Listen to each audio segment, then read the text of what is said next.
Hello and welcome to part 2 of this series on being creative with loops. If you're new here, don't forget to subscribe and check out part 1 if you haven't done so yet. As usual, all the stems and sounds from this video are available on my Patreon, where you can also watch full track breakdown videos. Now let's dive right in. Here's a melancholy chord progression from my golden pack.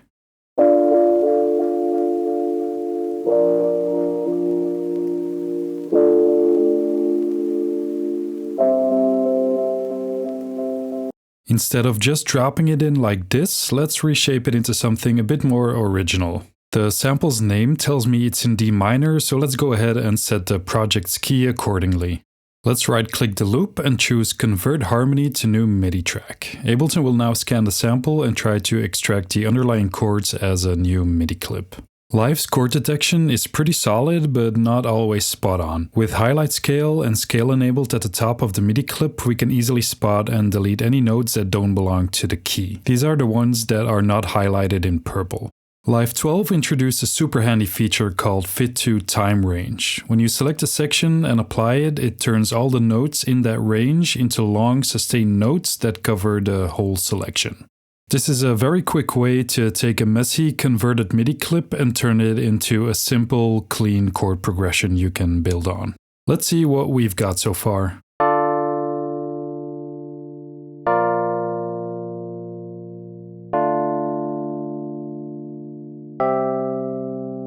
Sounds great, but let's pull down on some of these high notes.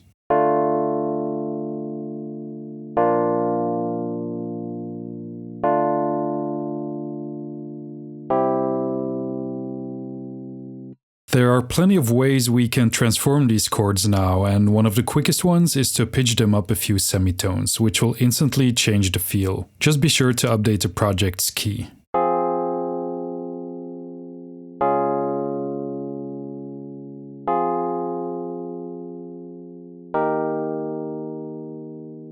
In the pitch utility section, for example, we can easily invert the chords, which will shift all the notes upside down.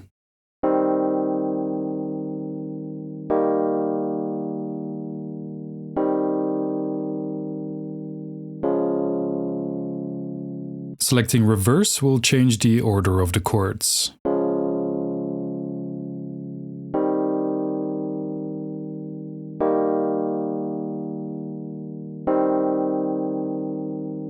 Listening back to the original, you can tell that our MIDI version already sounds pretty different from where we started.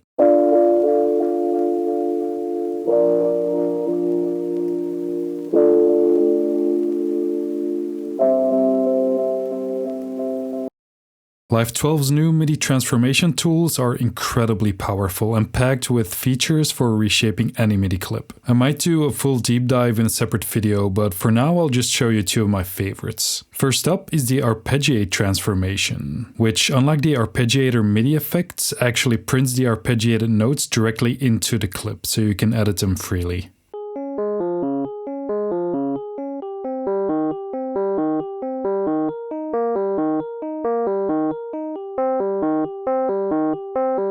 Let's turn this into something bassy.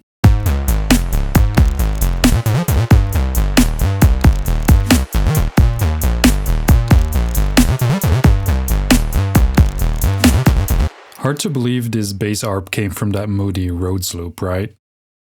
Another transformation tool that I really like is Chop, which breaks the chords into these rhythmic staccato bits.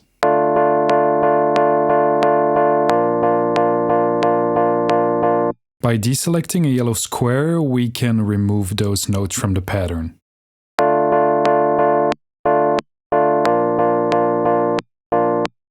The blue ones let us emphasize certain notes.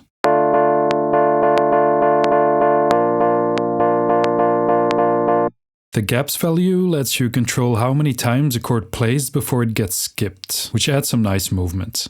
Part sets the number of parts for the chop notes, and variation will introduce randomness to the note start times.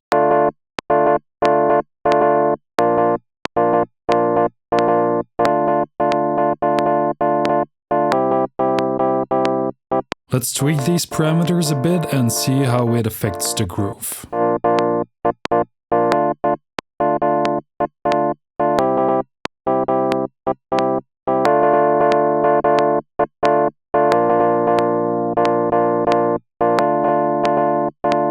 It's just a matter of playing around until something clicks.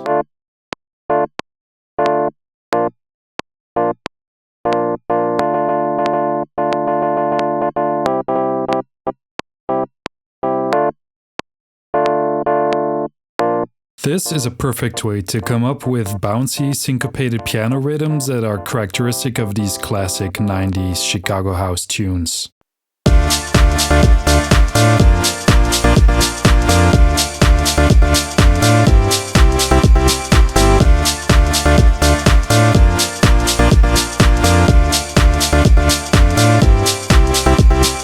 As you can see, with just a few tweaks, we turned a basic chord loop into something completely different. These MIDI transformation tools are super fun to explore, so definitely mess around with them. On to tip number 7. For this next technique, I pulled up a sketch that I put together a while ago. It's got a moody, trip-hoppy kind of vibe to it. Let's have a listen.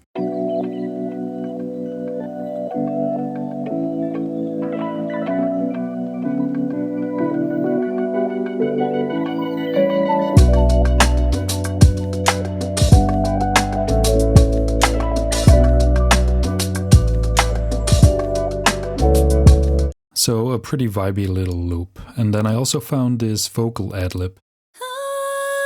Let's pitch it down 2 semitones to match the key of our project. Let's double check in the context of our beat to make sure it's in tune. Alright, now let's add a reverb to this vocal stab and turn it into an ethereal pad, which will make the transition into the drum section a bit smoother. Let's tweak a few settings here. First, I'll disable the input filter and bring the high end of the diffusion network back up to create a more airy tail. Then I'll push the dry wet all the way to 100% so we only hear the reverb, and set the decay time pretty long, to around 15 seconds.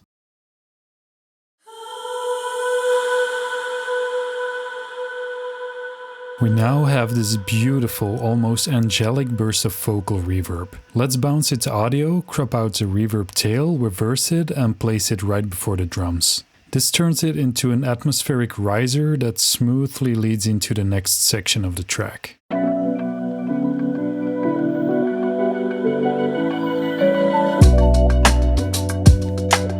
If the riser feels like it cuts off too suddenly, you can duplicate it, flip it back to normal, and turn it into a smooth down sweep that eases out the transition.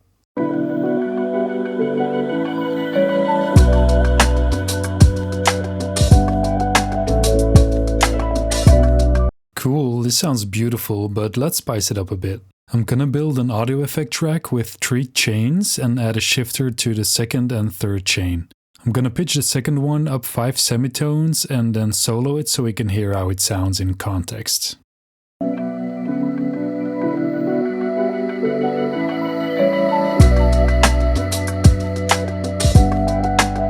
On the third chain, we'll pitch the vocal sweep down 7 semitones, so that's 12 semitones or a full octave below the second chain.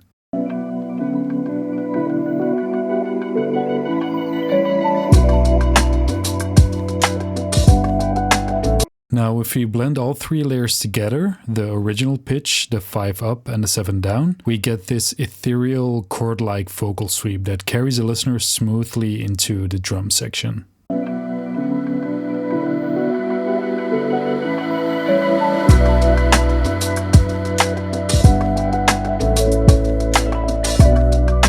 Absolutely gorgeous. Now let's go ahead and rename our chains so we can see what's going on when we revisit this project later on. Then let's pan the original pitch and the +5 chain to opposite sides of the stereo field to create a much wider sweep.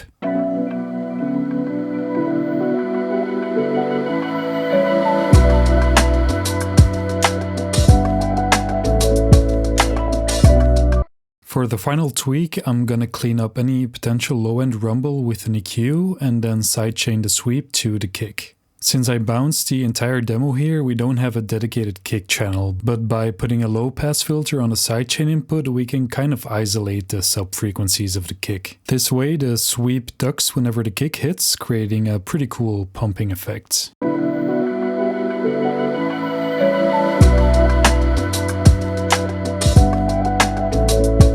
I'm gonna bring the threshold down a bit to make the effect a bit more noticeable.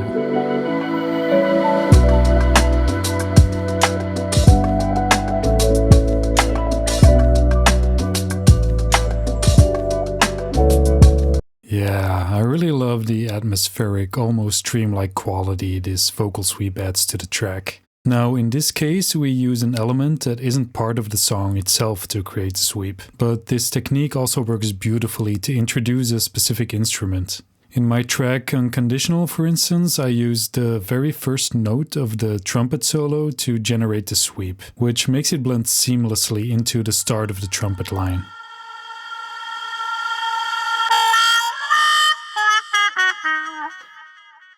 So that's the main idea here. Turning a sound into a riser or sweep is a super easy way to smooth out transitions or introduce an instrument in a very dreamy way. Now let's jump into tip number 8. For this one, I'm gonna show you how to turn any field recording into a textural pad. I've got a rainy forest ambience loaded up and I'm gonna throw a Pro Q4 on it. Pop open the piano roll with that little piano button in the bottom left, and then just double click a note.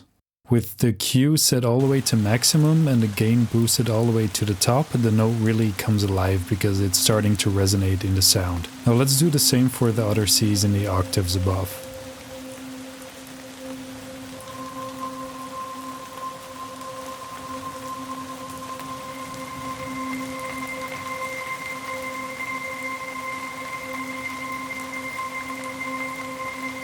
Since we can't boost beyond 30 dB, let's duplicate the EQ and use a second Pro Q to fine-tune the balance. By adjusting the percentage on the second one, we can balance out the resonances against the original field recording.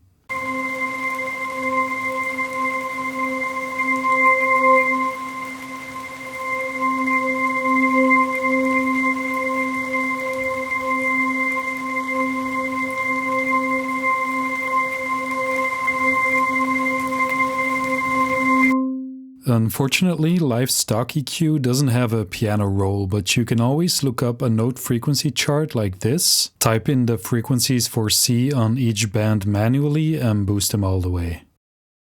Alright, let's bounce this out, drop it into a simpler and normalize it so it hits full volume without clipping. Now with a very slow attack and long release, we can turn this into a pad and start playing very cinematic chords.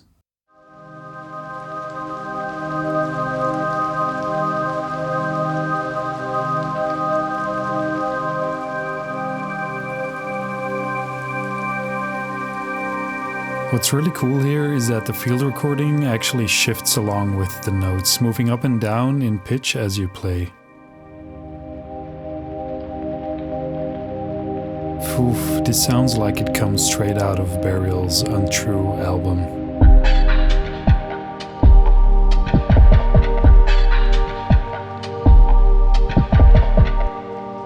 So raw and cinematic.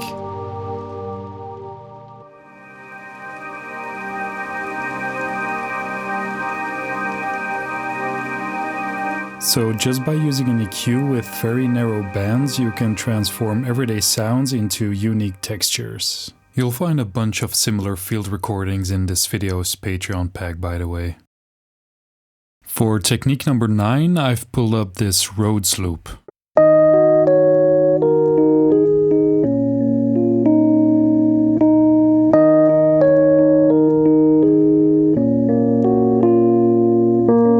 Let's transform this into an ethereal, glitchy soundscape using Granulator. Granulator is a granular synthesizer, which takes a piece of audio and then replays it by slicing it into tiny fragments of sound called grains. Depending on the device, these grains can range anywhere from just a few milliseconds to several seconds long.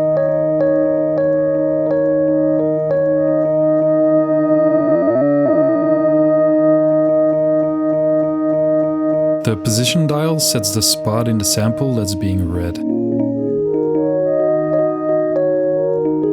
So as I move this around, you'll hear it jumping to different parts of the sample.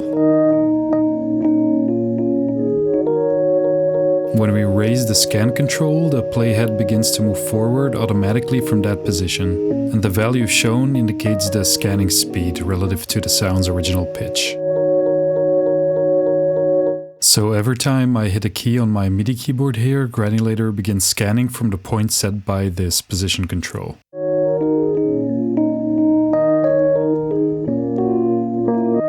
To give it a bit of contrast from the original, I'll pitch it up 2 semitones, which will also add some extra sparkle in the high end. Next, I'll set up an audio track, route Granulator's output into it with a subtle touch of reverb on a return track. Then I'll start recording while tweaking the parameters.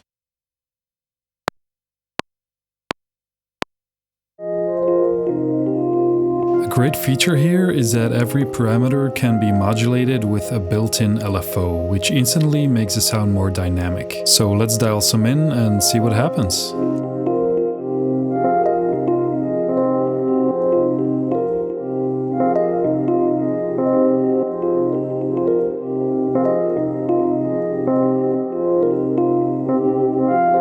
The shape controls how each grain fades in and out, so modulating this one gives you a very cool stuttery, choppy effect. The variation dial randomizes each grain's starting point around the chosen position.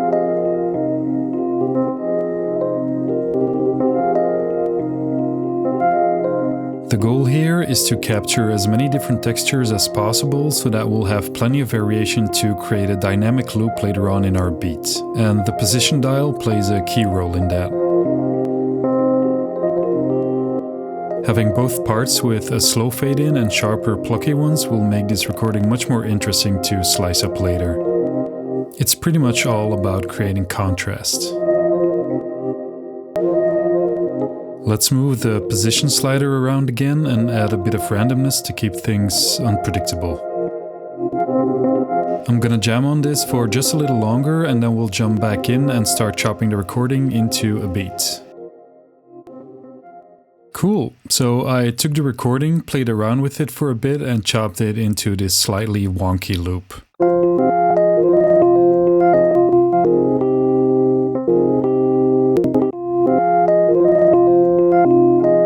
Processing-wise, I started with just a touch of OTT multiband compression around 13% to clean up the low mids. Then I tightened the low end with an EQ and added a boost around 2K to bring out some extra clarity. Using an audio effect track, I set up 2 chains, the first one being a simple ping-pong delay.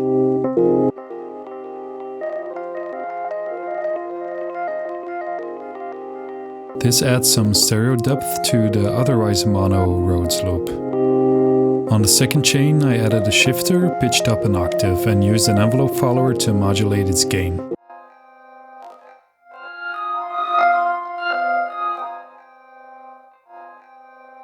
This way, the volume of the pitched up layer follows the volume of the Rhodes, creating smooth bursts of the higher octave.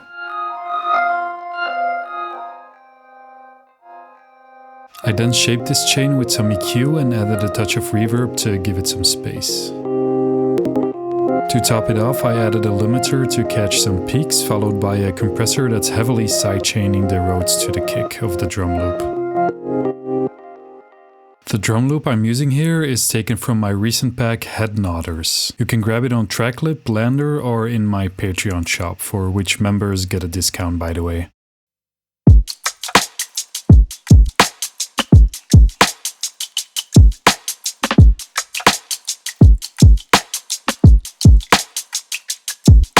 After having chopped the granular Rhodes recording to the drums, I added a bass line, some strings, and a few very airy rides to give the beat some extra sparkle in the top end. Let's listen to how it turned out.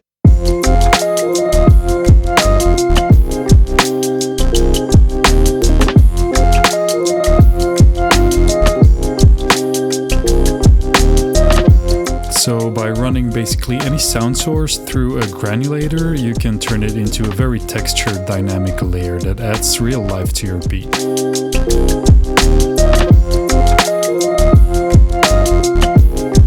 And honestly, this is one of my favorite things to do, running a loop through a bunch of wild effects and then chopping the result into a melodic texture.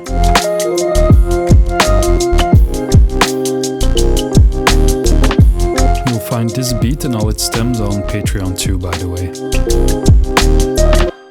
And now on to the last technique.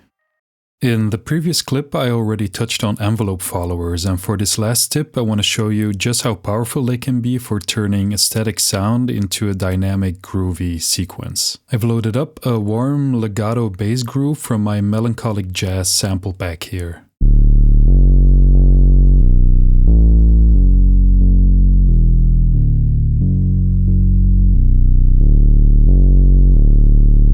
Then from the same pack I took this trumpet loop, which has short punchy notes with lots of groove, which makes it a perfect source for the envelope follower.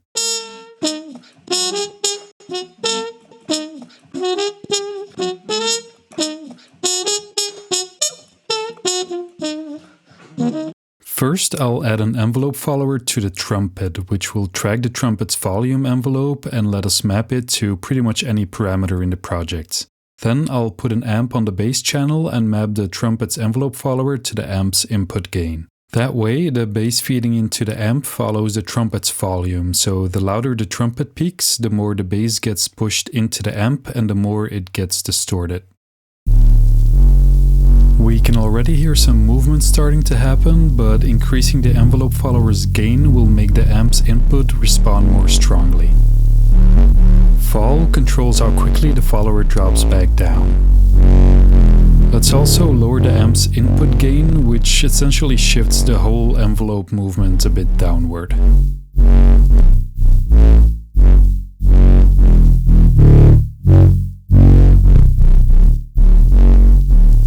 Alright, it's already sounding pretty dynamic. Now let's add a second envelope follower by duplicating the first one. You could also map the same follower to another parameter through the modulation menu here, but I like using a separate one so I can set different values for the parameters. I'm gonna map the second follower to the amp's presence, so while the first envelope follower drives the bass loop's volume, this one will add movement across the frequency spectrum. Let's tweak these parameters a bit. Turning up the delay makes the modulation lag slightly behind the input signal, so the presence envelope reacts with a bit of a delay.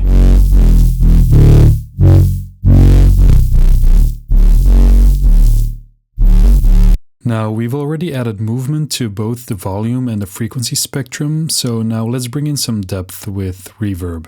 I'm gonna load up a short ambience preset and run it in parallel using an audio effect track. Then I'll drop in a third envelope follower and map it to the reverb chain's volume, which will create subtle bursts of room ambience. This adds a whole new layer of depth to the sound.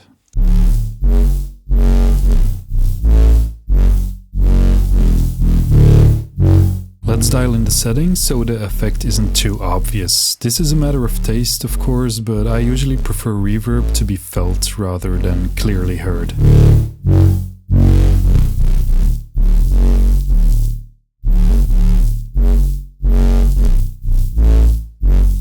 Yeah, this definitely sounds better to me with a smoother fall. Cool, now with the reverb in place, I'm gonna add a slightly spacey, wide echo effect. It's just an echo with a super short delay time of a few milliseconds and an envelope map to it.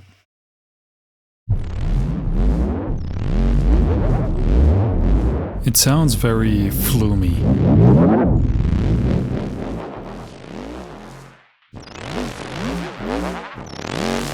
To give it a bit more width though, I'm gonna switch it to ping pong mode.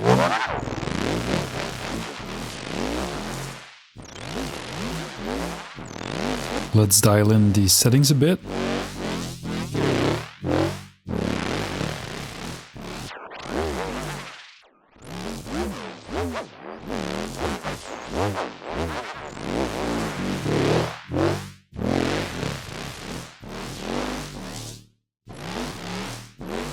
And as a final step, I'll blend it in to taste.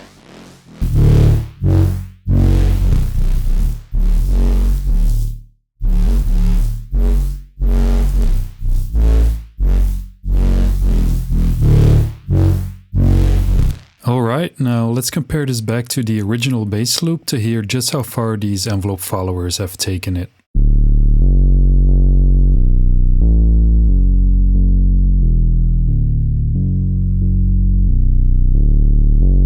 And then with the envelope followers.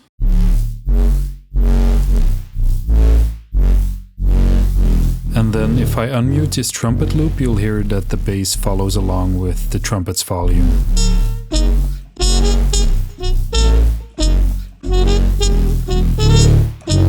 To give it some context, I brought in this drum loop from my Head Nodders pack.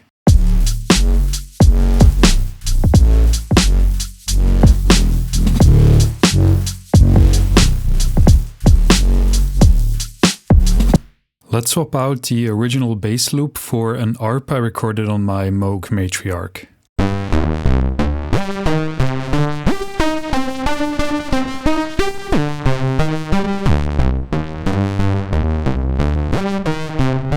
And then with the envelope followers.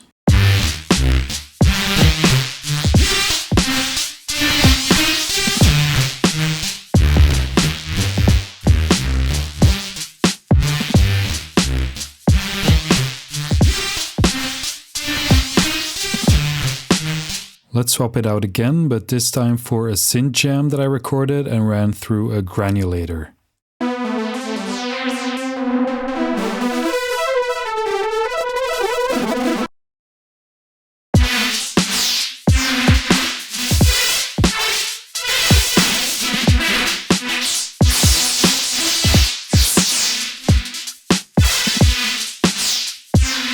Now, these examples are all pretty aggressive sounding, but envelope followers work just as well for creating more laid-back ambient textures.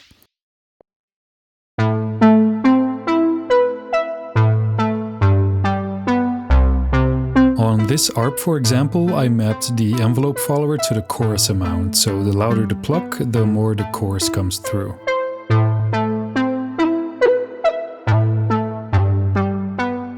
Then, using the map submenu, I linked the same envelope follower to the amount of another chorus device, but this time set to vibrato.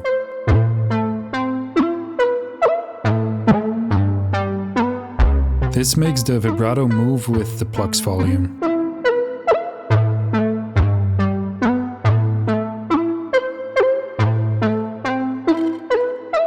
And then lastly, I mapped the same envelope to the dry-wet of a grain delay, adding delay that increases as the plugs get louder.